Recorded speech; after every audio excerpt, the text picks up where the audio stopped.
হ্যাঁ বাহ বন্যা বাহ বাড়ি কি কিরাতে যাও যে বোনের বাড়ি বেড়াতে নিয়ে যাও আমি কোনে খালাম কি না খালাম আমার কোনো খোঁজ খবর নিলে না বুঝ করে বাগানে এসে দুজন কিট কিট শুরু দিছে মানে কি শোনো গঙ্গে গঙ্গে দেখায় কিন্তু বুনি বুনি দেখায় না আজকে আমার বোনটা আমি কত বছর পরে পাইছি আর তুমি কোনে গিলা কি না গেলে আমার দেড় দরকার না, আমার বোনটা পাইছে বাহ বাহ বাহ বাহ বাহ, বাহ আমি দুদি মিশে গেল আটির কেলা বাগানে চলে গেল একই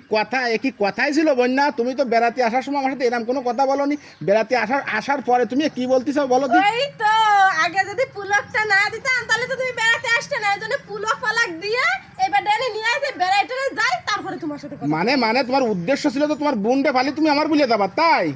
হয় তো ও বাবা আজকে বাড়ি নিয়ে নি এ কিন্তু আমার মনে থাকতে দেবেন না না না না না যাওয়ার পথে আমি ভাড়াই দিতে পারবো না তোমার দেখো, আপনি কিছু করছেন না কিছু না আমি দিয়ে দিব না। দেখো ওই, আমার বোন পাড়া এই খেলাম আর একবারই কোনো কায়দায় কোনো কারোর দলে কথা কর কায়দা নেই একজনের দলে কথা বলি আর একজনের দলে বাড়ি হয় তাহলে আমি চলে যাচ্ছি আমি যাই বসতেছি আমার খাদ্য দেওয়ার জন্য রেডি করো তোমরা আমার খিদে লাগেছে না আচ্ছা ঠিক আছে যাও ঠিক আছে যাও মানে কি আমার সাথে তো আসো আমি তোমাকে দাইতে পারবো না নে আরে কইছেন আসতেছি অত বেশি কথা কও কিছু এই, জানি এই, শুরু হয়ে গেছে না তাহলে আসো এমনি ফ্যাট ভরে ওটা কথা শুনে যাও যাও আসো